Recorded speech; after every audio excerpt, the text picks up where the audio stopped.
and welcome to a new vlog. I'm not quite sure how this vlog is going to go, but I am planning to take you along to the Manchester Christmas markets with me on Saturday, and I wanted to film this little intro here because I honestly don't think I'll have time on Saturday to do it. I think we have to leave here around 7 o'clock in the morning and I'm definitely not that organised, so I've sat down now to film this little intro. You will have seen in some previous clips that I did go to a local Christmas market the other day and it was really nice actually. We had a load of small businesses there that are once again quite local and it was just nice to support them. I did go a little bit crazy on the sweet factor, so I did buy a pick a mix box and some cupcakes for myself and Tom, and I did also buy Kiwi a little pick a mix dog treat box as well, which was really cute. So those are the things I bought. I probably will have put a picture up on screen, but it was a lovely evening. I went with my cousin and her partner and Tom, and I don't think that's ever happened before where we've had a local Christmas market with the local small businesses, so I felt really grateful for that and I did really enjoy going. I do think that Manchester is going to be a whole different ball game though. I am quite scared to be honest with you because I think there are going to be quite a lot of people there. I don't know how spaced out everything's going to be. Obviously the markets are outside, but I do want to go inside the Arndale as well and do some shopping, so I think it's going to be quite a weird and different experience, but I'm hoping it's going to be a good one nonetheless. And I am going to try my best to vlog. I am planning on taking this camera with me, however I'm not the best at vlogging in public. I get really scared and I just feel really uncomfortable and judged, so I'm not sure how much I will actually film of myself. If I will film some talking clips, we shall see. I'm definitely going to try, but yeah, I don't know how it's going to go, especially if it's going to be quite busy and there are going to be a lot of people about looking at me. But that is the plan essentially. I do want to try and film as much as I can for you. I want to show you the Christmas markets, and yeah, I just think it's going to be a really nice weekend. The only thing I'm hoping for though is that it doesn't rain, because last week when I went to Chester it was a complete nightmare, as you probably know if you've watched that vlog, which if you haven't I will leave it linked up above for you and down in the description box, so definitely check that out if you want to have a good old laugh at me and my misfortunes. It was definitely a funny one looking back at it. I was just, yeah, I was a mess, but it was a really good time, so would highly recommend. But yeah, I'm hoping we don't get the same issue with this one. Obviously it's going to be a lot better if it's not raining, because as I keep mentioning, it is outside and obviously I don't really want to get too close to people and things like that, so hoping the weather is okay for us. I'm just crossing my fingers, but we shall see. That's something I can't control unfortunately, which does kind of suck, but there we go. I honestly don't think I have anything else to say to you. I think the best part is going to be when I get to Manchester and show you guys around, so I'm not going to waffle on any longer. I'm going to let you enjoy that footage, and as I mentioned, I will either chat to you guys whilst I'm in Manchester or when I get back home. We shall see.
We're about to go through this lovely bubble. Come on, Tom.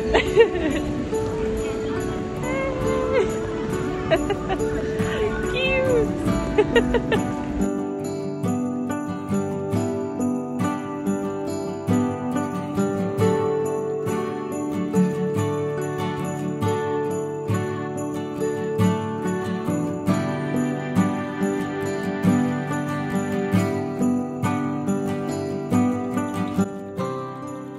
Hello, so as you can see I am back from Manchester. We had a really good day actually, though I'm really sorry that I didn't really film much. There were a lot of people there and I felt very self-conscious if I were to whack out my camera, and also actually on top of that we ended up being caught in a massive storm. It was raining quite a bit, we were drenched, and again I didn't want to be taking my camera out. My phone was soaked actually. I was really scared that it was going to break because it had that much rain on it as I was trying to film the different clips for you guys. So all in all it was just a lot easier for me to do it as a montage, so I really hope you guys don't mind too much. I'm so sorry, I had such big plans for my Christmas market vlogs and they've just not obviously happened, so yeah, really sorry about that. But as you saw we had a really nice day actually. We got off at Victoria Station, we walked into town a little bit and we saw our first Christmas market, so we had a quick look round, but we wanted to go into the Arndale first just because we knew there were some shops there that we wanted to go to. We wanted to have some food and it would be easier to do it all in one go and then venture out into the Christmas market. So that is ultimately what we did, and as you saw I of course had to go into Waterstones. I didn't only go into the one Waterstones which is in the Arndale, I did also go to the bigger Waterstones that is outside as well. I can't remember what the street is, but it's where I actually met Jay Christoph. I went to his signing there 2-3 years ago now, and I just love that Waterstones so much. It is massive, it's got 4 floors I think. The floors are just huge as well. It's just, oh my gosh, if you ever get the chance to go I would highly recommend it. The Waterstones in the Arndale was extremely busy. It was very uncomfortable actually. The queues were really long and it wasn't really the best experience, so I'm glad that we did end up going to the one outside. I actually almost walked past it because I had my hood up and I just had my head down to avoid the rain, and Tom, bless him, stopped me and said, do you want to go in here? Stupid question, of course I want to go in there. So we ended up going there and I actually bought a few books, which I shouldn't have done. I was in a treat yourself kind of mood and I've not gone into a Waterstones and physically bought books in a while, I think since my birthday actually, so I just had to do it and I'm so happy with all of my picks. So I have the little stack down here which I will show you now, and I will start off with the 2 that I bought in the Waterstones in the Arndale itself. I did have quite a few books that I wanted to get, but ultimately I narrowed it down to these 2, which are Under the Whispering Door by TJ Klune and The Bone Shard Emperor by Andrea Stewart. And can we just appreciate these covers, guys? Look how stunning they are. You guys know blue is my favourite colour and you cannot get much more blue than this. I absolutely love them. But yes, I was walking around for a while and I actually had about 6 books that I was holding on to, and in the end I ultimately decided to go for these 2 because one, I read The House in the Cerulean Sea earlier this year and I fell in love with it. It's such an amazing book and I really enjoyed TJ Klune's writing style, and I haven't actually bought myself a copy of this yet, so when I saw it there I immediately picked it up. And then what's even better is that this edition is a Waterstones exclusive signed copy. So of course it has the stunning sprayed edges, it has beautiful end pages, and it is also signed by the author, which, oh my gosh, I cannot believe. So that is what it looks like, and yeah, I just could not leave it there, and I'm so glad that I picked it up in that first Waterstones because I went to the second one and they only had the normal editions. I did have a look, but yeah, they didn't have it, so I'm so glad that I did decide to pick this one up. I really do think I'm gonna love this one. I don't actually know what it's about. I think it's about a guy who is dead. Yeah, an owner of a most peculiar tea shop promises to help him cross over. So I think there's something going on with our main character where he is refusing to believe that he's dead. It just sounds amazing and I really did want to pick myself up a copy because I'm hoping to get to it soon. And then Bone Shard Emperor is the sequel to the Bone Shard Daughter, I believe, which I haven't read yet, but this is my thing with UK hardcovers, is that they go out of print quite quickly, and I've had this on my wish list since it came out, but obviously I've not read the first book and I'm trying to get out of the habit of buying multiple books in a series where I haven't read the first first book, but I was so scared that I was going to miss out on this one and that it was going to go out of print. The only reason I haven't bought it sooner is because it was £17 or £18 both on Waterstones and Amazon, and I just couldn't justify spending that much on it. However, when I saw it in store, I picked it up. I thought, you know what, I've really wanted it for a while, I might as well just buy it. And I think it was, yeah, it was £17, but like I said, it was £17 on Amazon as well, so it's not like I could get it cheaper elsewhere. So whilst I was there, I just decided, you know what, treat yourself, buy it, and read the damn books. So this is definitely a series that I need to get to. It's one that I think I'm gonna love as well. Again, I can't remember what it is off the top of my head. I think it's something to do with bone magic, but not gonna lie, this was also definitely a cover buy. These covers are gorgeous. The first book is a red colour, so the background is red. This is still the same sort of grey, and yes, I just think I'm gonna love this series, so I'm very happy to have this now, and I definitely need to get to the first book soon, so hopefully that will be on my January TBR. And then I bought 3 books in the other Waterstones. Essentially, we ran in there because of the rain, and I did also want to get a plastic bag for these as well, because I refused a bag in the other Waterstones because I'm trying to reduce the amount of plastic I use and buy, and I had a reusable bag. However, when we got caught in the rain, that bag was getting soaked through, and I was so scared that these were going to get damaged. I'd obviously just spent a lot of money on them, and I just had to get myself a plastic bag, unfortunately. So my excuse was that I needed to buy more books. To be fair though, I have gone for some that I am collecting and that I know I'm going to love. The first one of those is Dragonhaven by Robin Hobb. This is the second book in the Rainworld Chronicles, which is the, what are we up to now, 4th series in Robin Hobb's Realm of the Elderling series as a whole. This is part of a quartet, and this is the second book. I'm currently reading these books as part of Elderling Along, as part of the Catch Up Book Club hosted by Becca from Becca and the Books, and we are up to this book. I have actually started listening to this and I'm really enjoying it so far. I can't really tell you what it's about because we're so deep into this series and this world now that anything I say could potentially be a spoiler, so I'm just not going to say anything. But this is an amazing fantasy series. These books in particular, only the Rainworld Chronicles, are classed more as YA, and I definitely get that vibe from reading the first one, and this is definitely reading younger than Robin Hobb's other works as well. But you guys know how much I love Robin Hobb. She is definitely an author by author for me, and I am collecting her books. I do have a lot of them behind me here. They just look so good on my shelf, and this is the first book in this quartet. Actually, it's Dragon Keeper right here. So these are the first 2 books. They look really good together, and I'm really enjoying listening to them. But I do like having a physical copy just because I feel like sometimes I can miss stuff with the audiobook, and with this being such an expansive world, I do want to make sure that I'm getting all the information that I need. So that is essentially why I bought these books, and the fact that I absolutely love this world. I love Robin Hobb as an author, and I do want to collect all the books in the series, so when I can, I do try and buy them for myself, just because I do know that I love this series and I do want to have them on my actual bookshelves. And then next up, I'm going to show you these 2 together because they are both Poirot novels. We have The Murder on the Links and Poirot Investigates. Now, if you don't know, I am slowly collecting Agatha Christie's books in these amazing editions. So these ones, let me just put it the right way. So these ones have these little symbol on the top. So this is obviously for Poirot because it's his little moustache, but we do also have the ones for Miss Marple, which has some eyes and hair on it. That's how I see it anyway. And then Tommy and Tuppence have sort of silhouettes that are back to back, and then her standalone mysteries don't have anything. So these are the editions that I'm collecting. I did used to collect them in the shorter versions, but